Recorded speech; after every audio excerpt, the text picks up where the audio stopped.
Welcome to Local Matters. Today, we begin with Mike Slawson, longtime Kingston resident and new Kingston Public Library Director. Mike joined Julie via Zoom to talk about his path to becoming a librarian, how COVID-19 has affected the library, its services, and what we can expect going forward. Thank you, Elizabeth. Hi, Mike. Welcome. Hi, thank you for having me. Thanks for being here. Very exciting news. You were just promoted to the director of the Kingston Public Library. Congratulations. What does that mean? Oh, thank you very much. Well, I was honored and I was humbled that the library trustees asked if I would be interested in the director position. I've lived in Kingston almost my entire life, and I've been coming to this library since I was a little kid.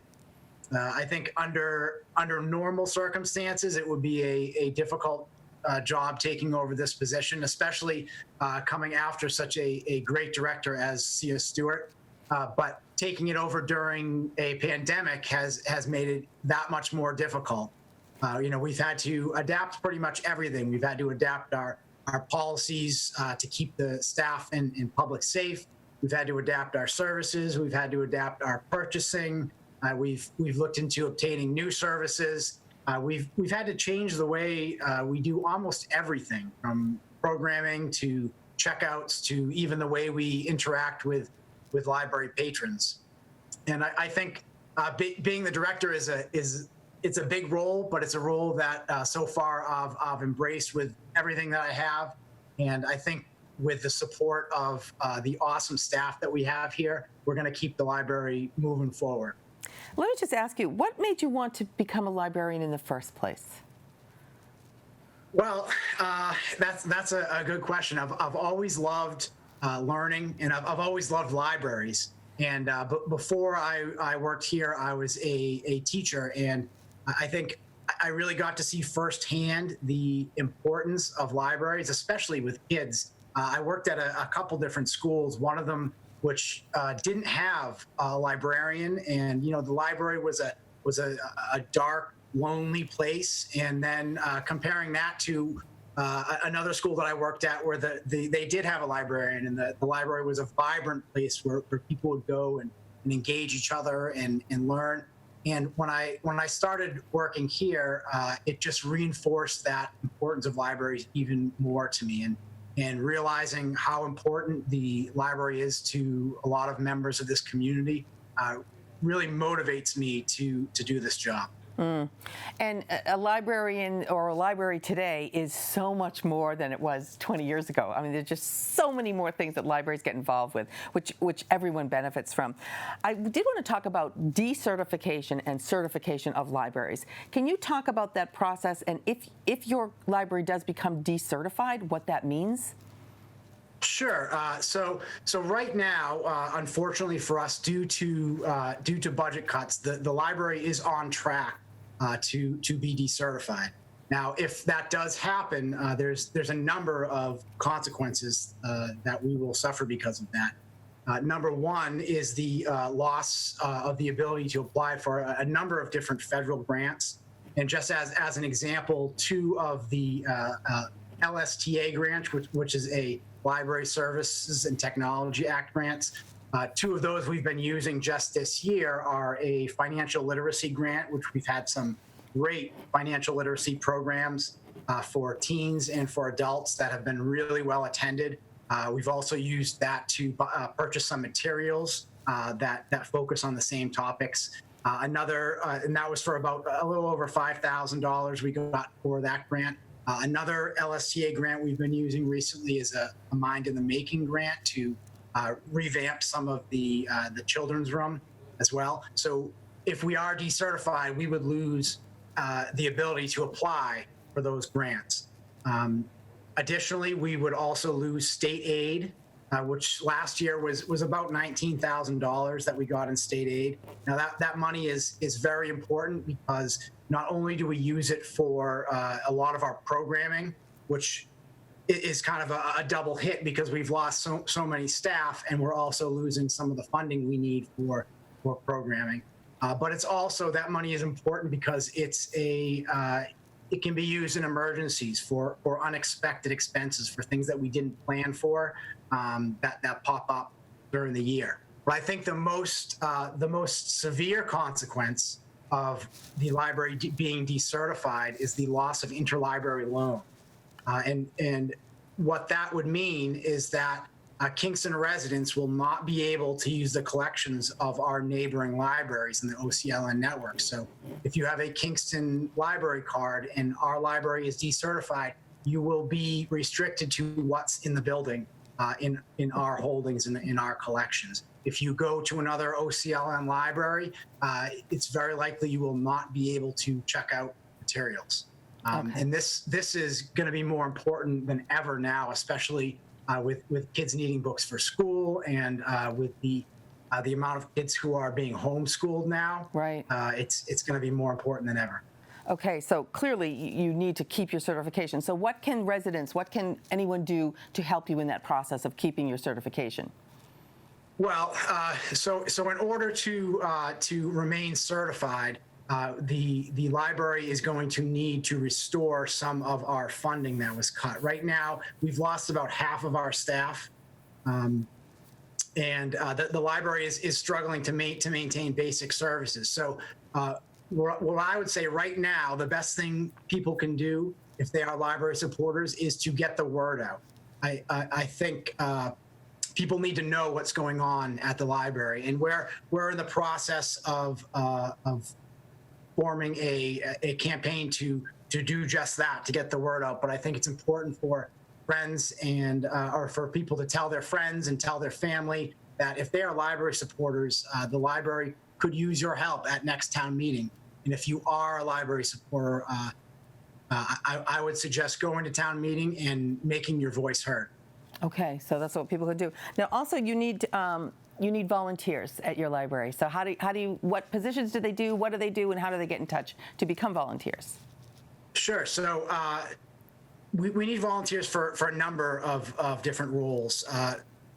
First, what we would really like is to have people from the community who are interested in sharing some of their talents or sharing some things that they're interested in. If they'd like to run a program, and we can do this online.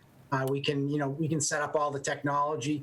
Another area we're looking for is for a program that we're doing called Stories from Kingston. So these are local residents who read stories, and we videotape it, and then we release the video with a craft to go with the video. So this is one of the ways that we were really cut or really hurt by these cuts was the loss of our head of youth services. So as of right now, we don't have those twice a week story times that we had before. So this Stories from Kingston program is a way to try to fill in some of that gap. Right. So if people have a favorite kid story that they'd like to read, they can get in touch with me, or they can even just record themselves reading it and send me the video, and we'll get it up there. They can find all that information right on the front page of our website. There's a button that says volunteers needed, and they can click on that, and that'll take them to a page where they can contact me.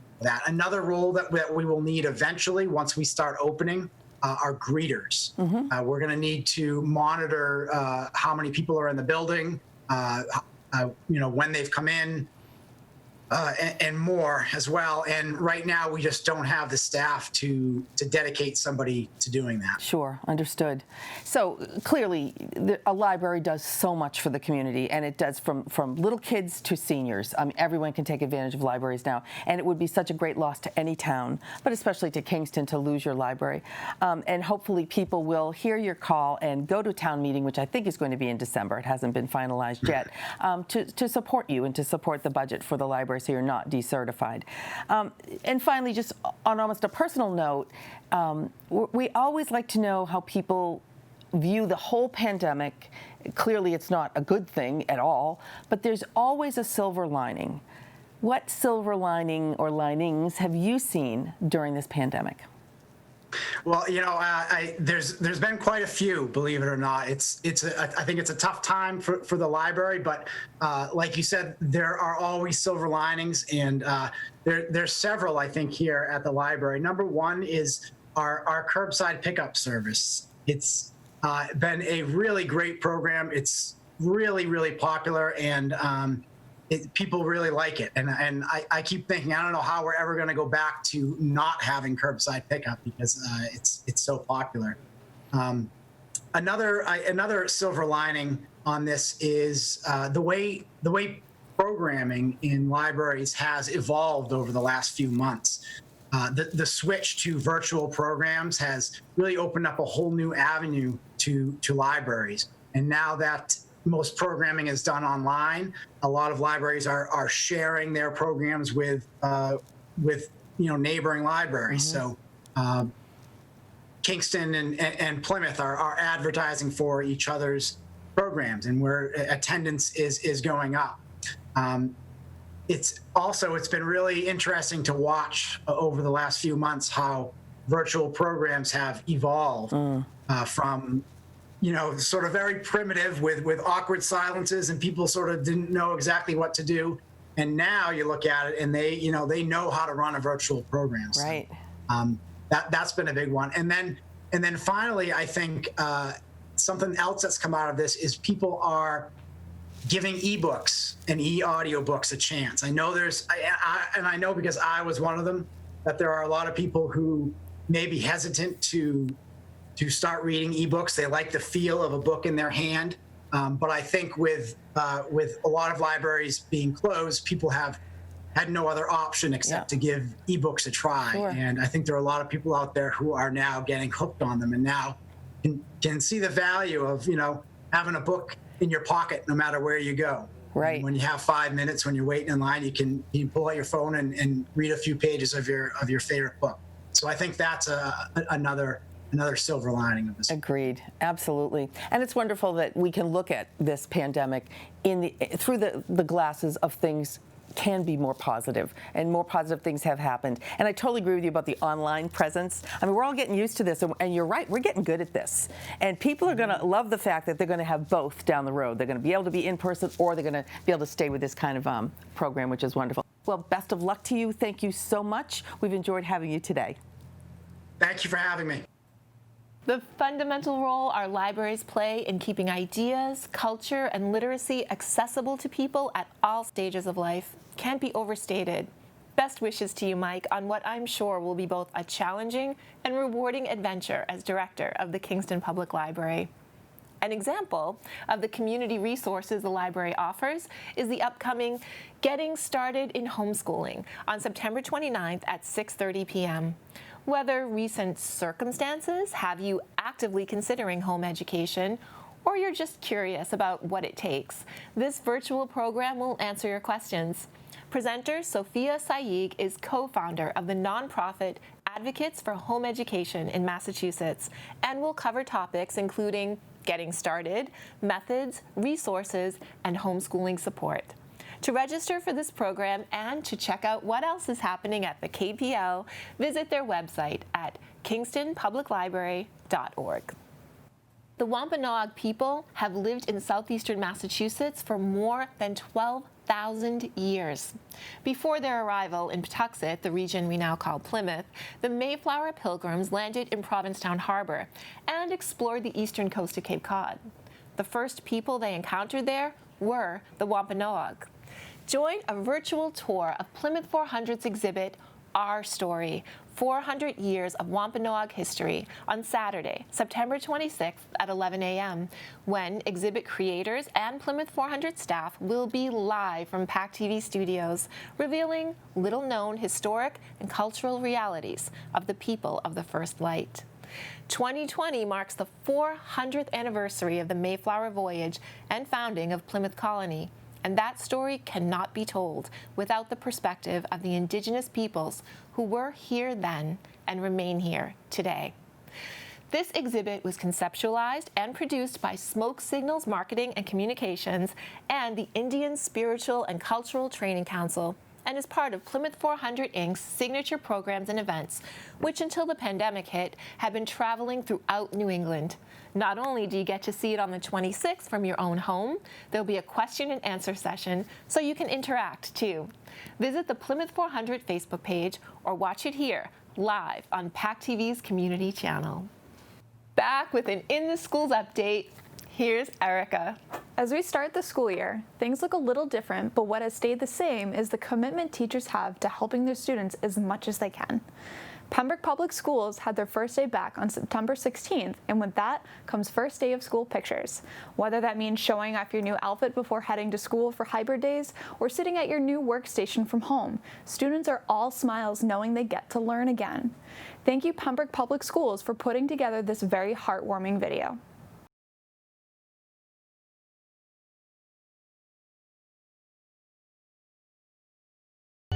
Classrooms throughout the school do look a little bit different this year. Hello, I am so excited to meet you on the first day of school or the second day of school, depending on what cohort you're in. This is my classroom. We're gonna have a great year. It's gonna be a little bit different, but we will still learn so many things and get to know each other, and I'm very excited to meet you all.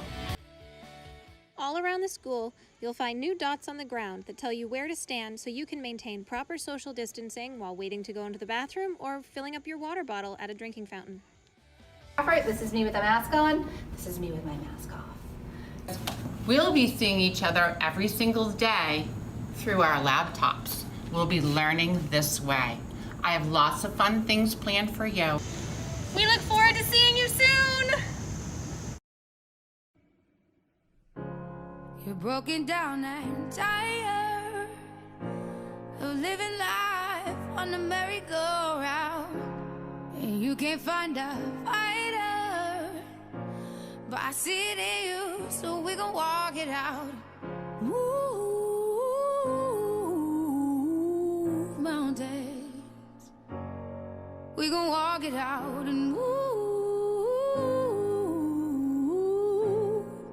mountains.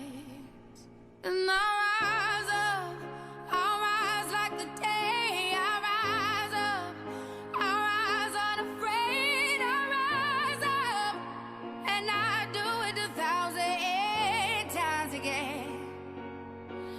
And I'll rise up, I like the waves. I'll rise up, in spite of the ache. I'll rise up, and I do it 1,000 times again.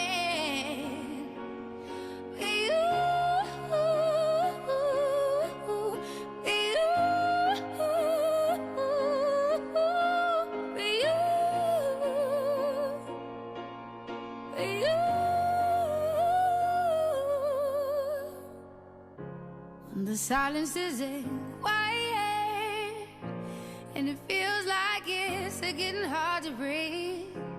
And I know you feel like dying, but I promise we'll take the world to its feet. Move mountains, bring it to its feet. Move mountains.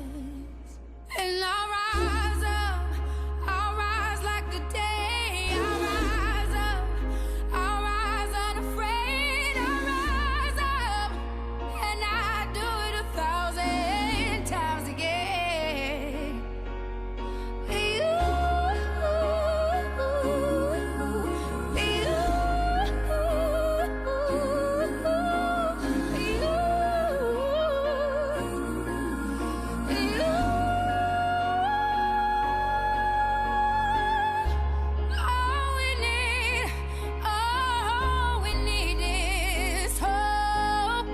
That we have each other, and for that we have each other, and we will rise, we will rise, we'll rise,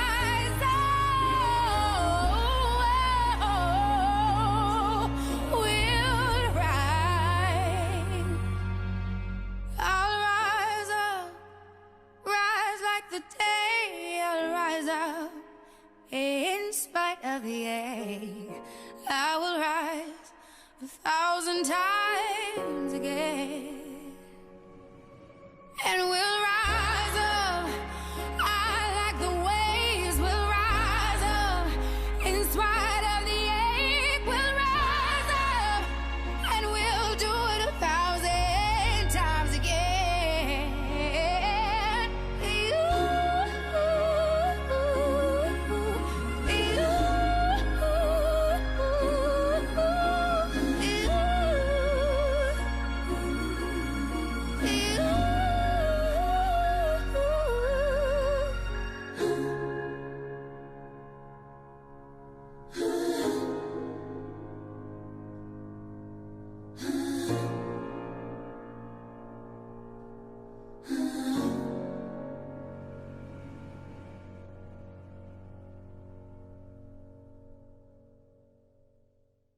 Silver Lake Regional High School also started back on September 17th. Teachers, staff, and students are still navigating their new routines and schedules, but some of them have put together these informative PSAs to help students stay focused and informed of changes. Let's take a look at the newest releases: guidance, hallway passing, and classroom procedures.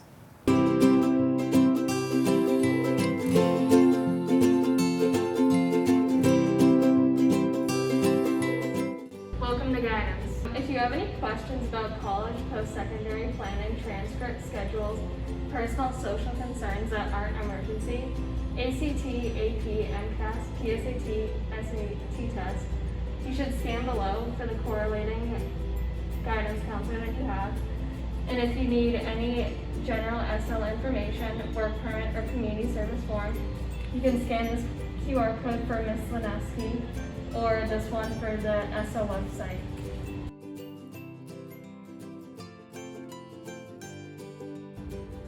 Alrighty, when you come into the guidance office, be mindful of social distancing. Your guidance fill-out forms are all on the left side of the guidance office coming in. Your transcript request forms, community service forms, and work permit applications are all on the left side of the guidance coming in. Drop off a form such as a community service log sheet. You can drop this right here in the basket.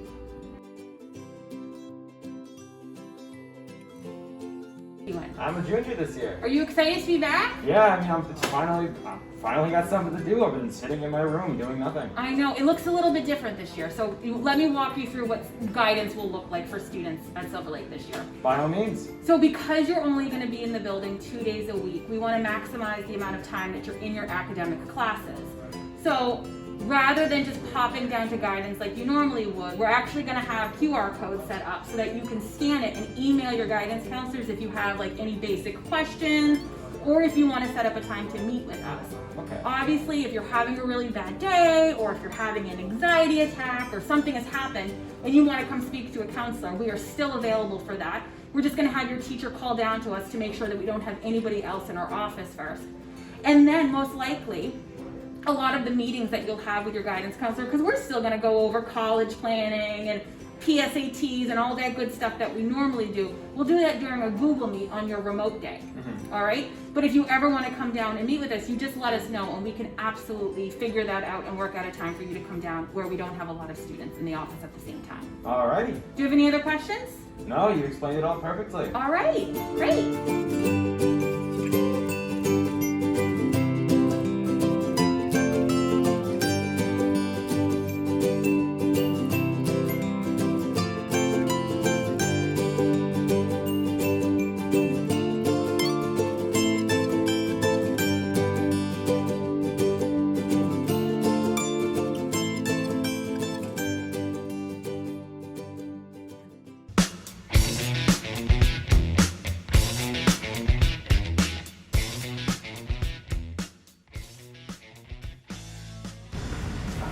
Students have 5 minutes of passing time this year, not 4. There is no place to stop between classes. There are no lockers this year, and no bathrooms are unlocked during passing times. You will be dismissed by a secretary announcing your hallway on the intercom. The blue hallways in CTE will be dismissed first, followed by the red hallways about 1 minute later. Students must follow the traffic pattern moving counterclockwise around the building. You may cut through the courtyard to get to class faster.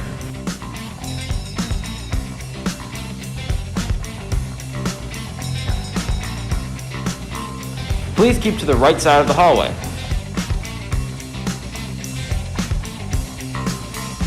If your next class hasn't been dismissed, please wait outside up against the left lockers.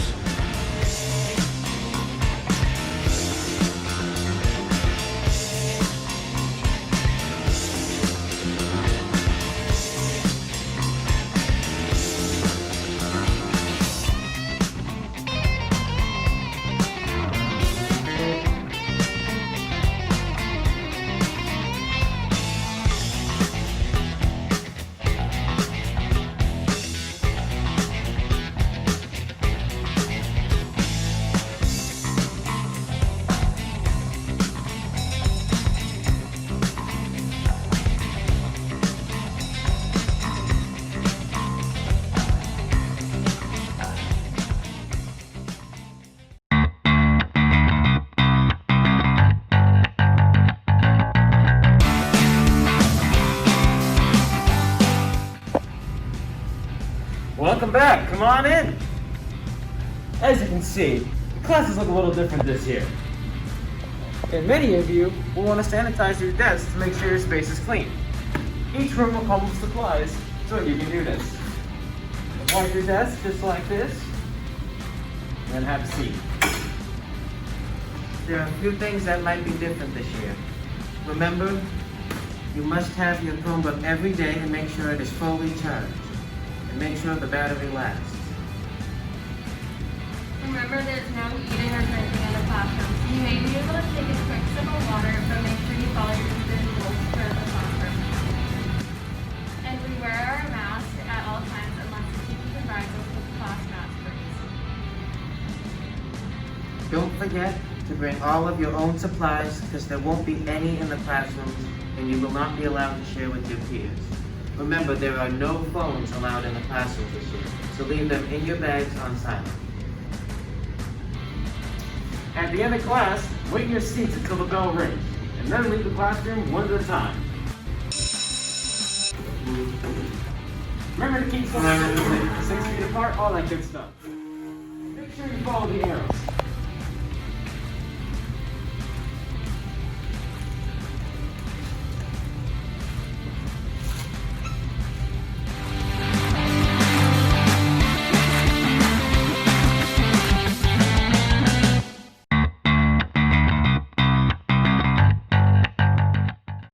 Both schools have been diligent in posting valuable information on their websites to keep everyone up to date. Elizabeth, back to you. Thanks, Erika. On September 27th at 4 p.m., join the Duxbury Rural and Historical Society with historians Tony Kelso and Carolyn Ravenscroft on their virtual tour of the Powder Point Bridge and its history. While they do the walking, you'll get to relax at home enjoying the view and the story of this landmark wooden bridge. This event is free and open to the public. Sign up via the Society's Facebook page. It's a Duxbury town-wide read. Duxbury Free Library, public schools, and senior center are partnering in a virtual town-wide read to discuss the book How to Be an Anti-Racist by Ibram X. Kendi. Dr. Reverend Catherine Cullen is president of the Duxbury Interfaith Council and will lead the discussion, to which all are welcome and encouraged to attend. The Duxbury Free Library has several copies, so you can read the book beforehand. Visit the website to place it on hold or visit them during their tent hours on Tuesdays and Saturdays. The group discussion takes place via Zoom on Tuesday, September 29th at 7 p.m. Visit duxburyseniorcenter.org to register. Plato's Harvest is a small 3.5-acre organic farm in Middleborough, and Dave Purpora is the farmer who reaps what he sows, to the benefit of health consumers and attendees of the Plymouth Farmers Market, which Dave also runs. The local scene visited with him to get his perspective and experience during the pandemic. Tiffany! Hey, how's How are it ya? going? Nice to meet you. Nice to be met. All right, so I'm going to have you sign a release. This is just saying that we can use your image on social media and tell if that's okay. Sure.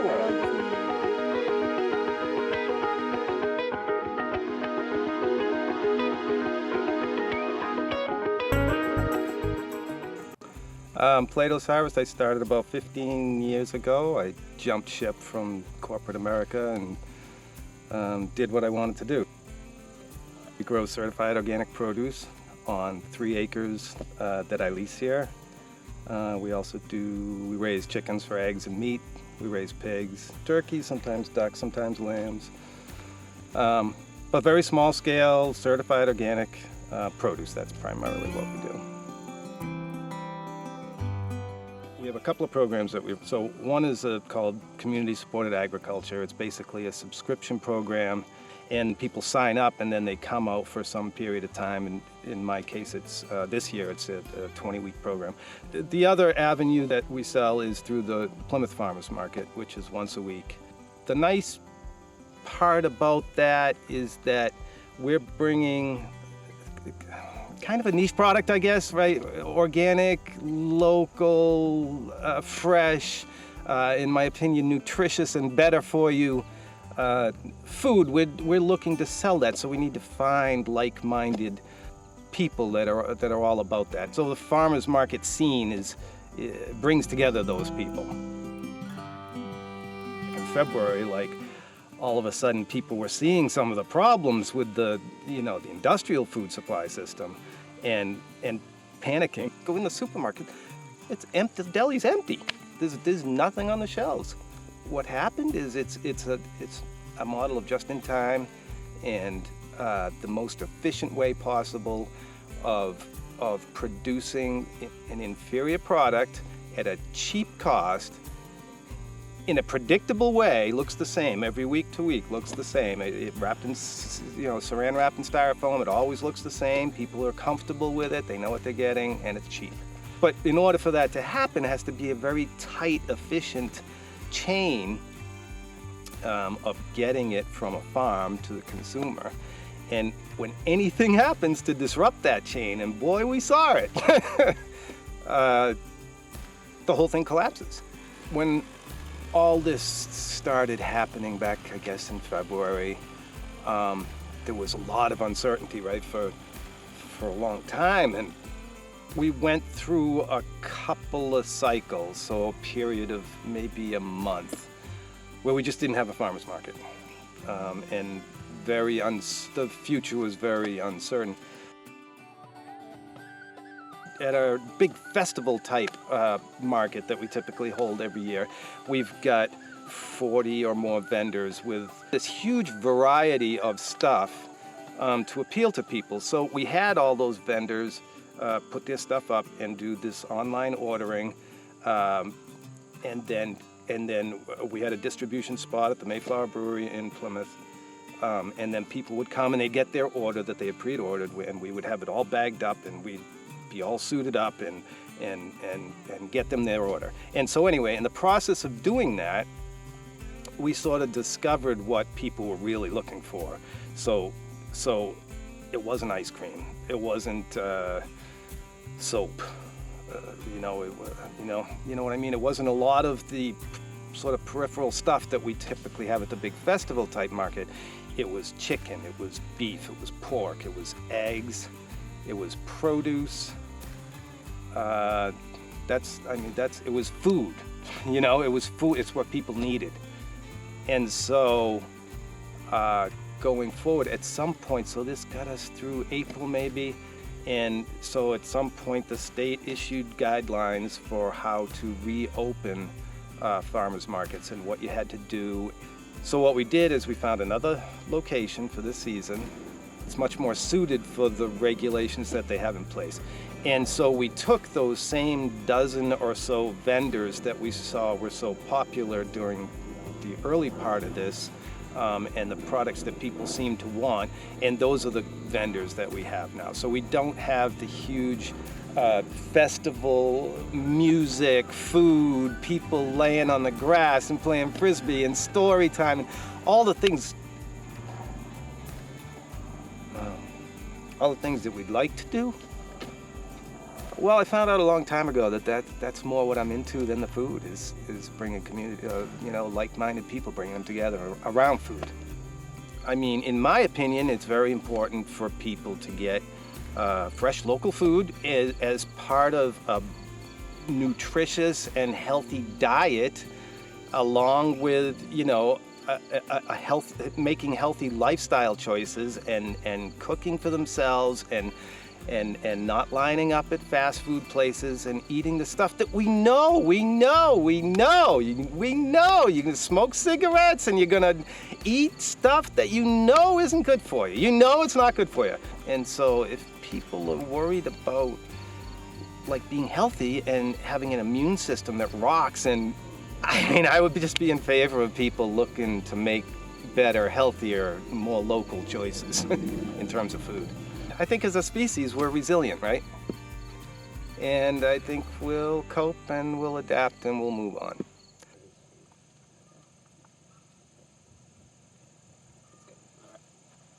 We'll cope, we'll adapt, and we'll move on. Thanks, Dave. Pembroke Public Library is hosting its first Outdoor Friends book sale. On Saturday, September 26th from 10 to 2 p.m., choose your fall reads from tables full of books for all ages, which will be set up in front of the library. Proceeds will go directly to help support your library. Visit the website to learn more. If you find yourself going for the ice cream or potato chips during stressful times like a worldwide pandemic, you're not the only one. But is it food for your soul or food that puts you in a mood? On September 29th, join Dr. Uma Naidu, Director of Nutritional Lifestyle Psychiatry of Massachusetts General Hospital, for a virtual presentation on how current research connects food and mental health. Learn how specific foods change your body's chemistry and gain valuable tips on how to eat your way into a healthier mental state. This discussion is brought to you by Beacon Hill Village and the Boston Public Library. To register, call Beacon Hill Village at 617-723-9713 or visit their website. This week, we welcome Bill Alberti, retired English teacher, poet, artist, and musician, with 5 published books of poetry under his belt. Enjoy. Hello, my name is Bill Alberti.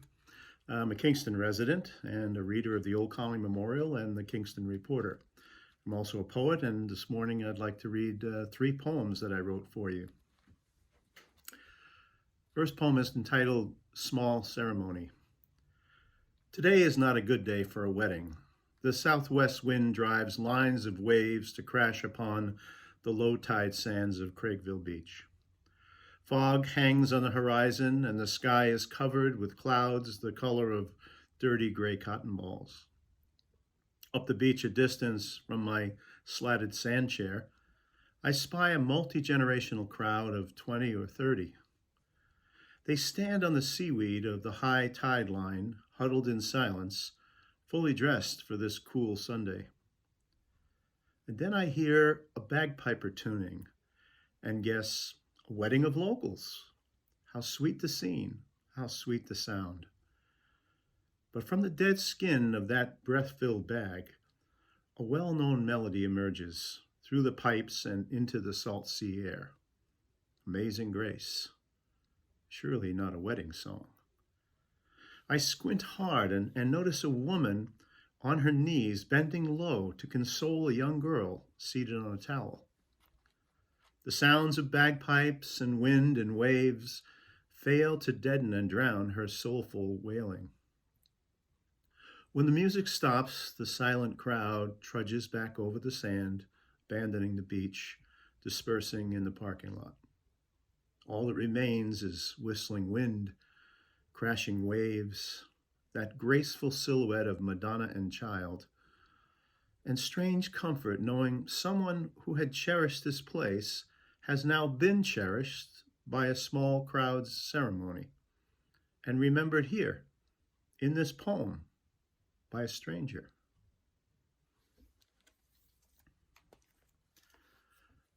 Second poem is I Remember Mama.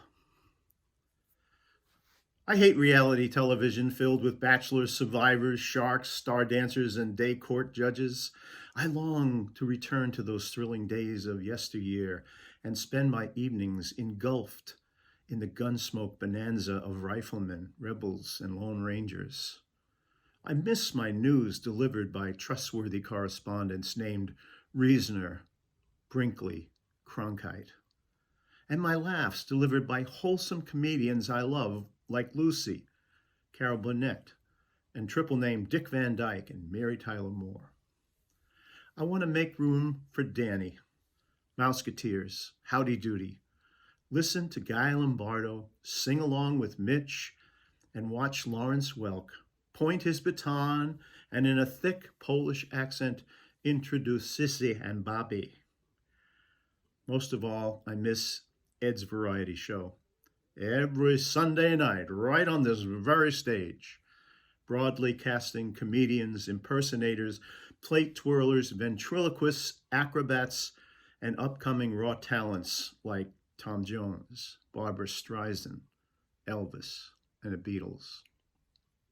Would I be willing to exchange my modern big screen colored TV for rabbit ears and a black and white? Shows featuring animals like my friend Flicker, Mr. Ed, Rin Tin Tin, and Lassie. You bet your life.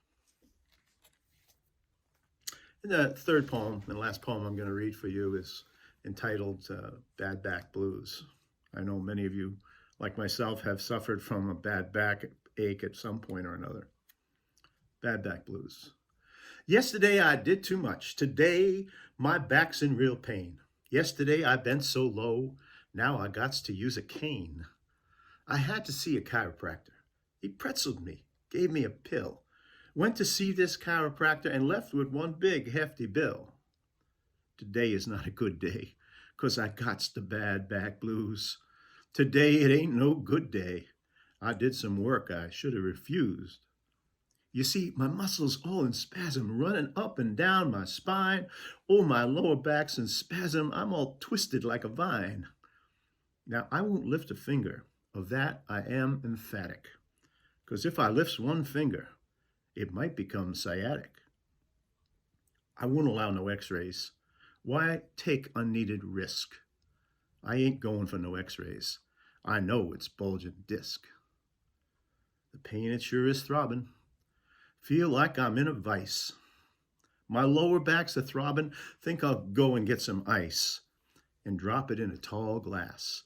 Add lots of whiskey to the mix. Then toss it down real fast. I'm putting in the fix. Thank you.